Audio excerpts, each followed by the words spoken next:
A city of gold, ruled by a man who shuns luxury. This is the Vatican, a kingdom of contradictions. Behind its ancient walls lie treasures worth billions, yet its leader drives a humble Ford Focus. How does the world's smallest country command the wealth of empires while preaching poverty? Today, we're pulling back the velvet curtain on Pope Francis's billion-dollar paradox. Welcome to Luxury Buzz, your go-to destination for jaw-dropping assets, elite lifestyles, and the world's most extravagant luxuries. If opulence is your vibe, hit subscribe, like, and turn on notifications, because what we're about to show you is anything but ordinary. Priceless treasures of the Vatican.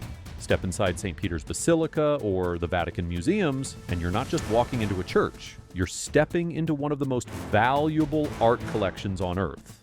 Think about it. Michelangelo's Sistine Chapel ceiling, Raphael's masterworks, ancient sculptures, gold-encrusted relics. These aren't just decorations. They're history's crown jewels, commissioned by popes, admired by millions, and valued in the tens of billions.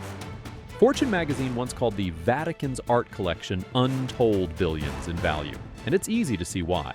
Every brushstroke, every sculpture, every gold-plated chalice is locked in time, owned by no one, but preserved for everyone. Over 5 million people visit each year, generating hundreds of millions in ticket revenue, but none of it is for sale, not one piece. Because this isn't just a museum, it's a fortress of faith, filled with art so sacred, even the richest billionaires can only admire it from behind velvet ropes. This is luxury on a spiritual level.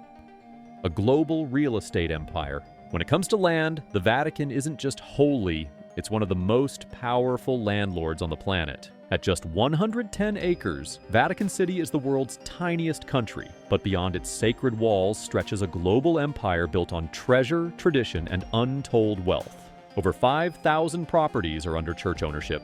Cathedrals, schools, opulent residences, hospitals, and even commercial real estate. From the cobblestone streets of Rome to the ritzy blocks of Paris and London's Chelsea district. In Italy alone, the church holds more than 4,000 properties. Globally, add another 1,100, more square footage than most royal dynasties. Yes, even rivaling the British Crown. Some of these buildings house bishops and staff. Others are rented well below market rate to serve local communities. But many? They're revenue machines, luxury properties that rake in millions. This is part spiritual legacy and part high-stakes real estate game. In fact, back in 2011, the Pope was ranked among the world's top 3 landowners, right up there with the King of Saudi Arabia and Queen Elizabeth II.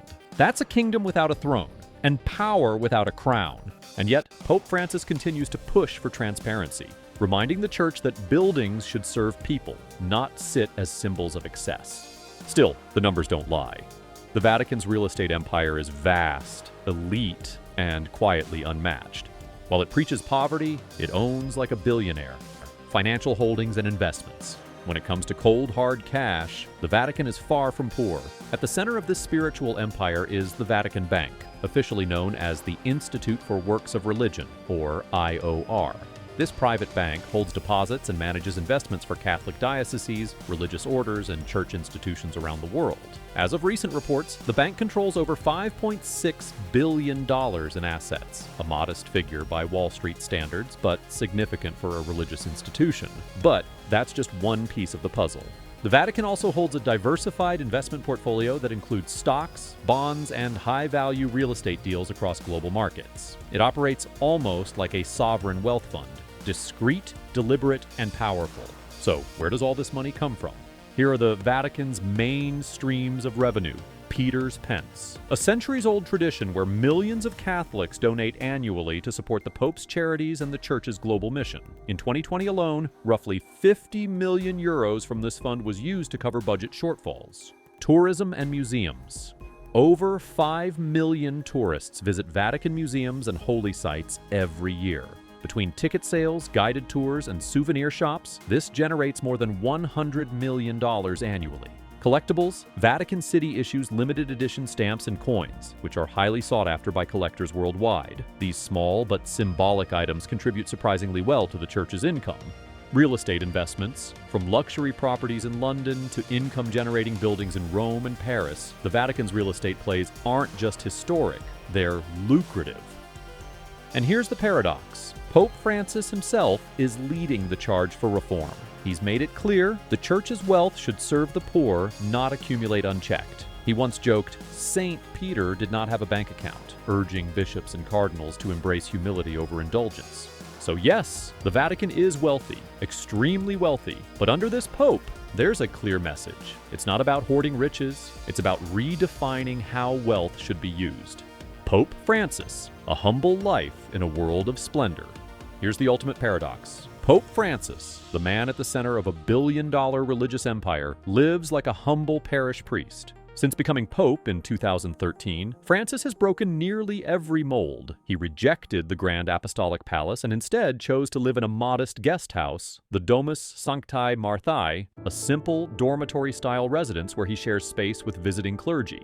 No frescoed ceilings, no antique furnishings, just a bed, a desk, and a shared dining hall where he lines up with everyone else for lunch. His transportation? Not a bulletproof limo, not a Rolls-Royce. He famously drives a used blue Ford Focus around Rome. And during his first visit to the US, he stunned the world by stepping out of a tiny Fiat 500L, surrounded by a sea of black SUVs and armored convoys. That image, the Pope in a humble compact car, went viral. It wasn't a stunt, it was a statement. And that statement carries through to his wardrobe. The paradox of spirituality and opulence. Conclusion. The Vatican is a fortress of contradiction. On one hand, it holds unimaginable wealth, priceless art, sprawling real estate, and financial assets that rival multinational corporations. Its galleries could rival the Louvre, its property holdings span continents, and its bank manages billions in quiet power. Yet, at the heart of it all is a man who lives with almost nothing. Pope Francis doesn't wear a crown or sit on a golden throne. He walks through marble halls in scuffed shoes carrying his own briefcase, living in a guest house instead of a palace. He preaches a radical message: be poor, and for the poor. For centuries, the church has accumulated treasures, some gifted by emperors, some commissioned by popes, and many preserved as sacred heritage. These riches weren't always sought, but they stayed. And today, they raise a compelling question: can humility and luxury truly coexist?